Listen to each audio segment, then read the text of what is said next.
Liverpool 1, Everton 0. As you can see, I'm not in my usual spot, but a bit more tricky doing a video from here, but I'll give it a go anyway. A massive 3 points, that is.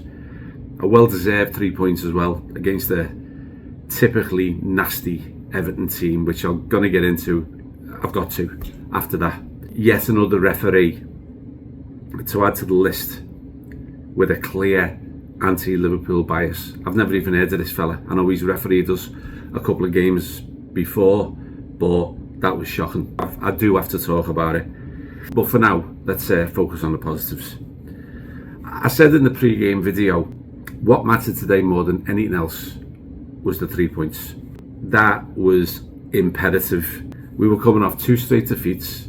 Everton were on a 9-game unbeaten run. So another game where we didn't get all 3 points would have been psychologically damaging to the team. So it was absolutely vital.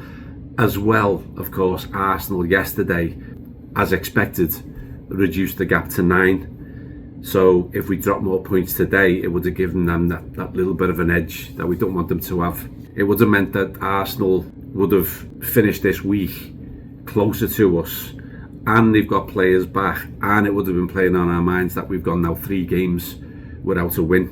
It would have made even the most optimistic of Reds, and I'll put myself in that category, a little bit twitchy because we've been burnt before, but we got that win. So we are 12 points clear with only 8 games to go. We're only 4 home wins now from glory, irrespective of the away games. Win the 4 home games and we've won the league. Even if Arsenal win every single other game except the one in Anfield, won't matter. So onto the game. First half, exactly as expected really. Liverpool possession, Everton on the break.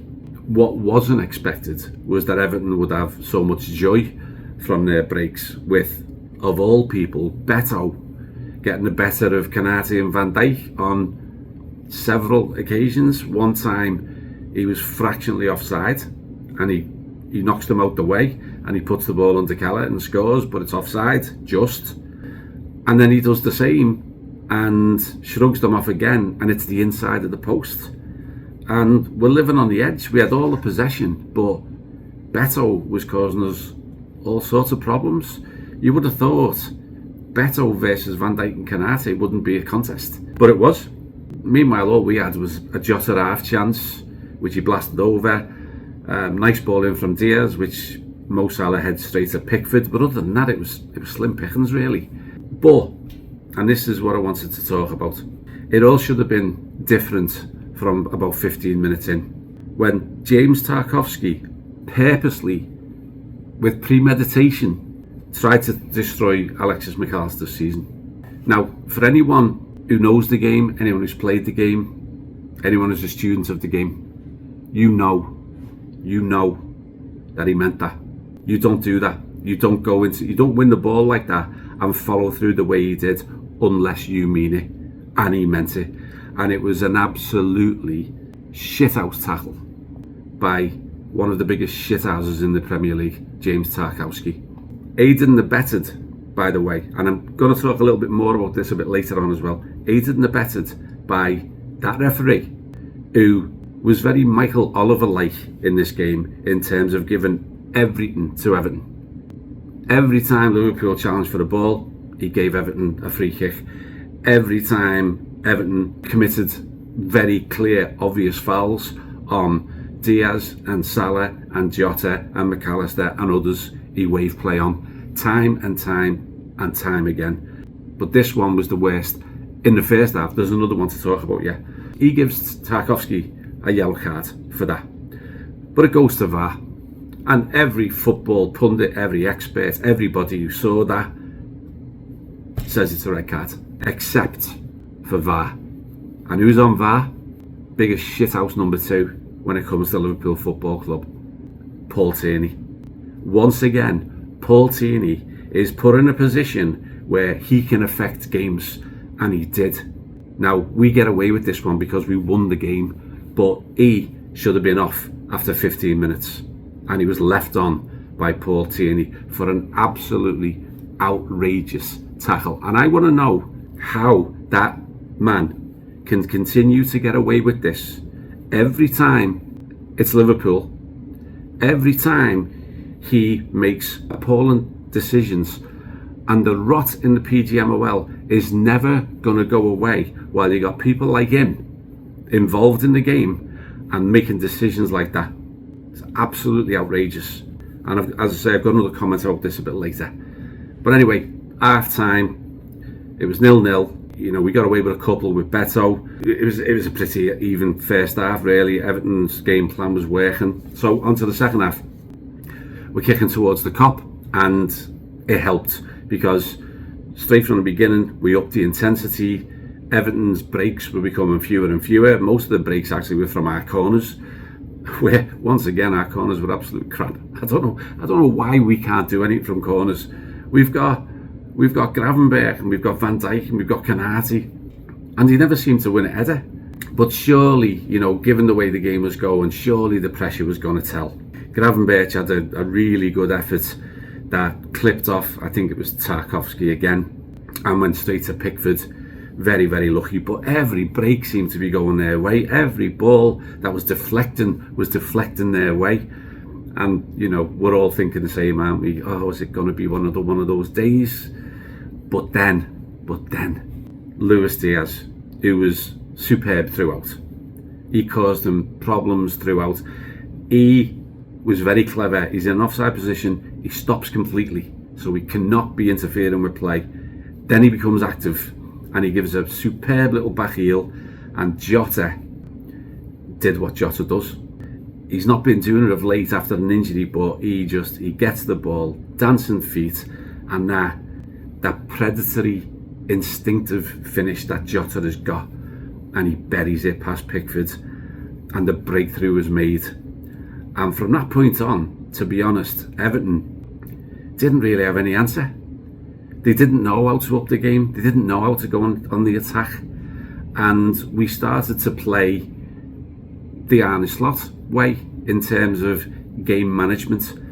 And we saw the game out with relative ease, with just a couple of scary moments from corners. But we bossed the game right from the goal till the end of the game, and we saw it out and we got the win. But let's go back to the referee again. I've already mentioned he gave Liverpool nothing, and he didn't give Tarkowski the red card. But then there's another incident, and once again it's shithouse number 3, Jordan Pickford, who's done it before and he knows what he's doing, and once again it's premeditated. Goalkeepers do not do that to forwards. They just don't, except him against Liverpool players. And this time it was Nunez, and once again he tries to maim a Liverpool player, and once again he gets away with it. I haven't even checked. I don't think he was booked. I was so outraged I wasn't watching, but I don't think he got booked. But Nunez, who could have had his season ended like McAllister earlier and like Van Dijk a few seasons ago by Pickford, he rolls back on the pitch and gets booked. I think that's what he got booked for. It's a disgrace, and once again it's indicative of biased referees, corrupt referees. I don't know what they are. I just don't know anymore. They can't just be inept. So those 3 incidents, 2 with Jordan Pickford and the one today with Tarkowski, I have to ask the question, do Everton players know that they're allowed to do that against Liverpool and get away with it? Now, I know that sounds like a conspiracy theory, but what other explanation is there? That they can do this? That they can go out to actually try to ruin a player's career and get away with it? It only seems to happen that Everton players do that to Liverpool players. I can't remember. Probably Steven Gerrard a long time ago. I can't remember a Liverpool player doing that to an Everton player, and they all should have been sendings off, and not one of them were. And once again, I have to bring up the name Paul Tierney. Something's got to be done about him. Something has to be done about that fella. But anyway, back to the football. It ends, we see it out, we get the win, it's 1-0. None of our players were in hospital, so all's well that ends well. So on to the shout-outs. Number 1, Luis Diaz. never stopped, created chances, had the most touches in their box, did that all-important back heel, and was a live wire throughout. He showed what commitment to the cause is all about in that display. He was superb. Second goes to our emergency right back scouser, Curtis Jones. We're normally talking about another scouser at right back, aren't we? But let's talk about Curtis Jones, the scouser in our team at right back. He did a stellar job back there. It's not his position, and yet he fitted in seamlessly.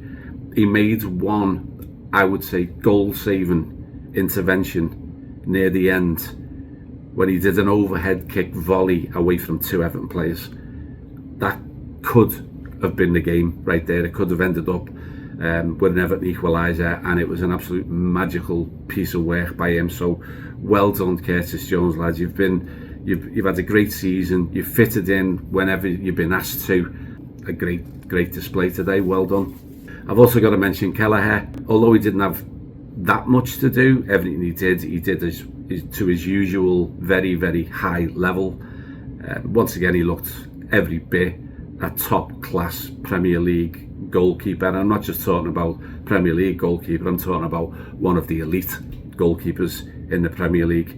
And once again, he was unflappable and an excellent outing in another absence of Alisson. I know Alisson couldn't help this one, it's a concussion, but still, he's missed a lot of games, and Keller has been brilliant all season, filling in for him. But the final shout out has to go to Diogo Jota. Now, Jota is injury prone. Every season he gets more than one injury, and he's the type of player that once he does come back from an injury, he doesn't hit the ground running. And so he's had to work his way back into the team, and with some anonymous displays, to be honest. And I'm one of Jota's biggest fans. I love watching him play. As a forward myself in my playing days, I love watching what he does. And he hasn't been doing it. But today, when the moment came, it was pure trademark Diogo Jota. He gets the ball, dancing feet, his poise, his trickery, and then his unerring finish, while the goalkeeper just doesn't move, because the finish is that succinct, that sublime, that the goalkeeper hasn't got a chance of stopping it. It was a magical moment from Jota, and we're going to need him for the rest of this season, and that's him, he's back. That will do his confidence the world of good after a few indifferent displays. So, after all that, 8 games to go, 12 points clear, and that's one of the trickiest fixtures of the season, safely navigated. It's getting so close now, you can almost touch it, you can almost smell it, can't you? And it's 26 league games undefeated now. We've lost 1 all season, 26 undefeated. And you know this blip that we've been having, the whole of the media have been going on about Arsenal getting the players back, and Liverpool are having a huge blip. Well, guess what our huge blip is? 5 wins and 1 draw of our last 6 league games.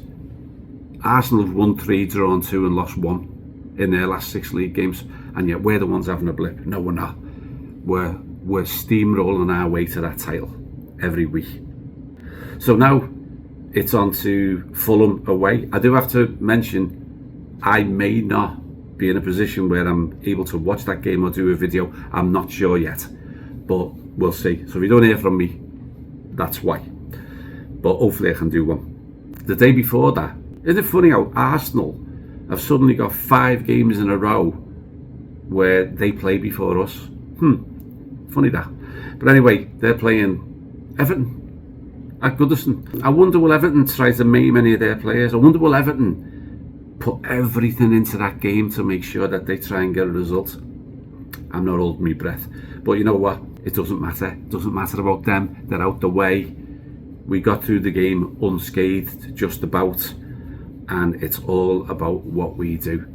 8 games from glory. You'll never walk alone. See you soon. Ta-ra.